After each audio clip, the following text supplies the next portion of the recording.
Bonjour et bienvenue. Aujourd'hui, j'avais envie de vous partager un tutoriel pour créer un lien de paiement PayPal.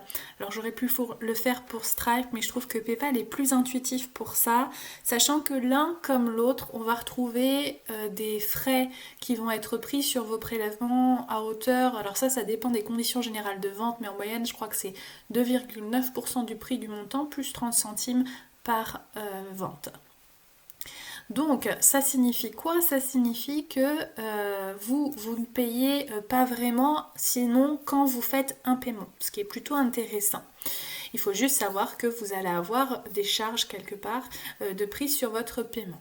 Donc pour pouvoir effectuer ça, il faut d'abord créer un compte PayPal professionnel et là n'est pas le but finalement pour moi de vous le montrer, mais sachez que ce compte professionnel, il est gratuit et il suffit simplement de cliquer ici et créer sur ouvrir un compte. On vous demandera votre adresse mail, on vous demandera votre nom, vos prénoms et par la suite soit un numéro de carte, soit un RIB.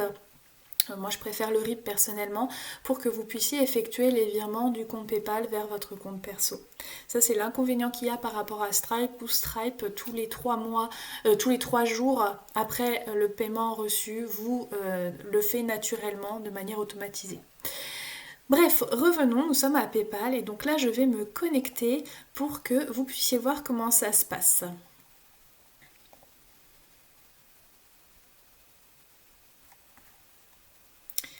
Donc j'ai renseigné mon adresse mail, j'ai renseigné mon mot de passe parce que je suis inscrite et vous allez pouvoir arriver donc sur la page d'accueil PayPal où il y a le solde en cours dessus.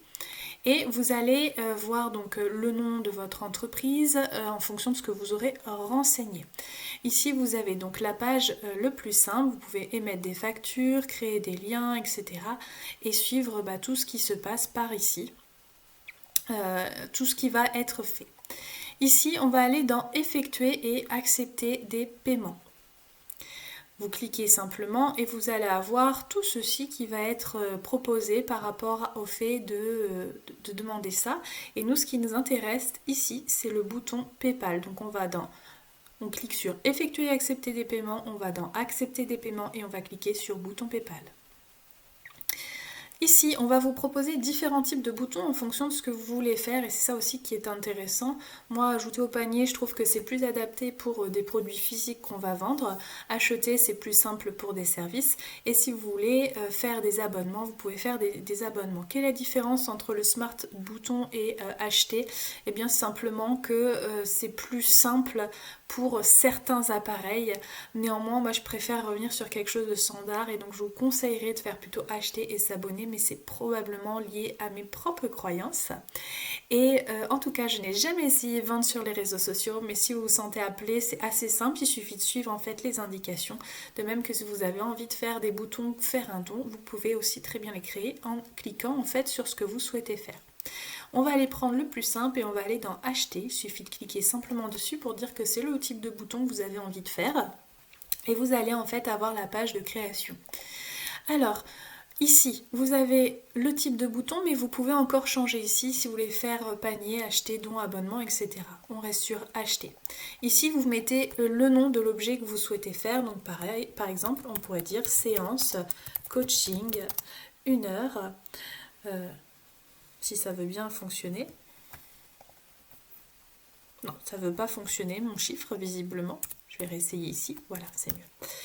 Voilà, 1 heure. Et donc ça, c'est ce qui va apparaître à la fois sur votre compte pour vous et à la fois sur le compte de la personne. Donc faites attention au nom de l'objet que vous mettez.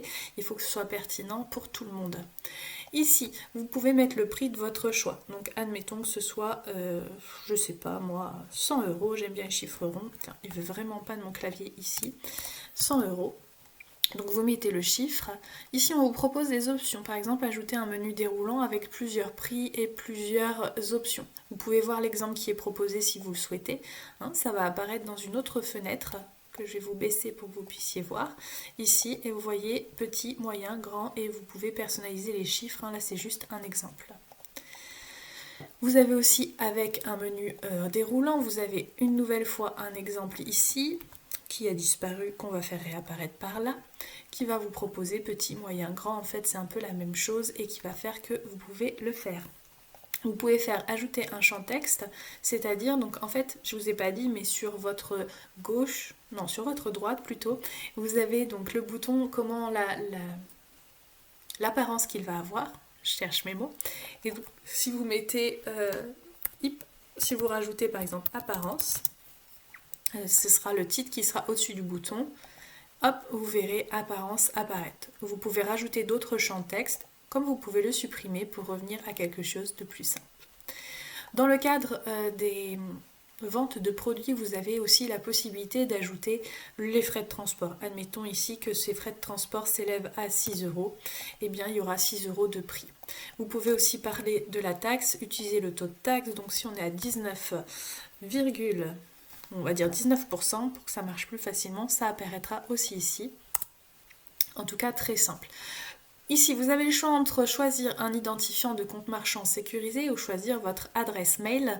Personnellement, je prends le compte marchand sécurisé parce que je trouve plus simple. Et moi, ça me sécurise davantage parce que je me dis que c'est plus parlant.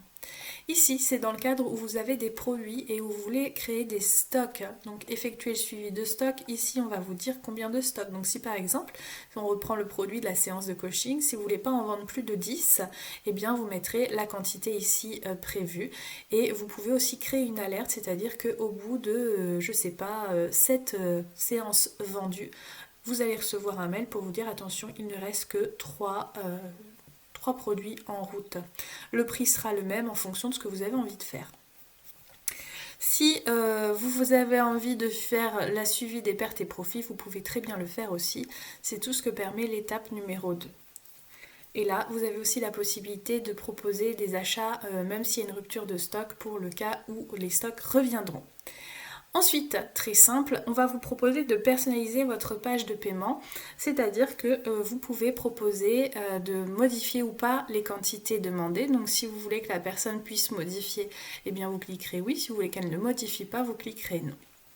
Ensuite, on vous pose toutes les questions très simples. Donc là, est-ce qu'on peut ajouter des intentions particulières, par exemple si vous avez envie de connaître la date de naissance de la personne pour pouvoir faire un thème astral, admettons, eh bien vous allez ici marquer merci d'ajouter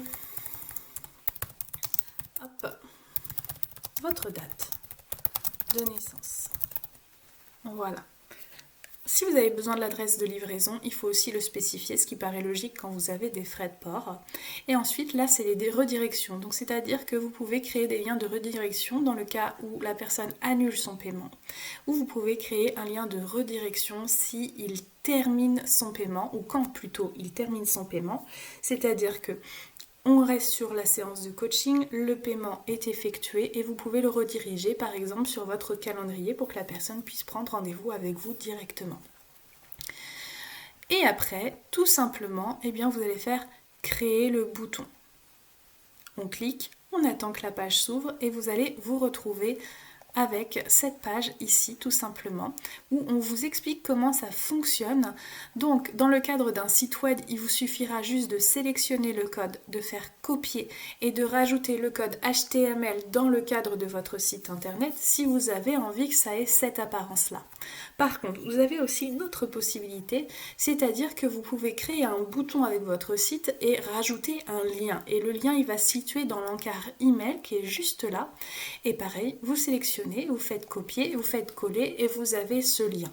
Vous pouvez aussi envoyer ce lien par mail, simplement en faisant juste ajouter un lien à un mot si vous avez envie de le mettre ou directement le lien. Personnellement, je ne mets pas directement le lien parce que je trouve ça moins esthétique, mais après vous faites comme vous avez envie. Et voilà pour ce petit tutoriel, j'espère qu'il vous a aidé. Vous verrez qu'ensuite vous pouvez créer d'autres boutons similaires, c'est-à-dire que vous allez avoir tous les mêmes paramètres, la redirection, vous allez avoir tout ce que vous aurez mis en place et vous pouvez sinon créer un nouveau bouton et là vous avez tout à changer. Quand vous créez un bouton similaire, sachez que vous pouvez aussi changer les choses, vous n'êtes pas lié spécifiquement à ce bouton. En tout cas, moi, c'était un plaisir de pouvoir vous aider dans cette étape. Dites-moi en commentaire s'il vous manque des choses, si vous avez des questions ou si tout a fonctionné pour vous. Et puis, si vous pensez que ça peut aider d'autres entrepreneurs, eh bien, faites-vous plaisir, partagez cette vidéo parce que le but, c'est de vous aider. Je vous souhaite une belle journée ou une belle soirée en fonction de l'heure à laquelle vous regardez cette vidéo. et je vous dis à très bientôt.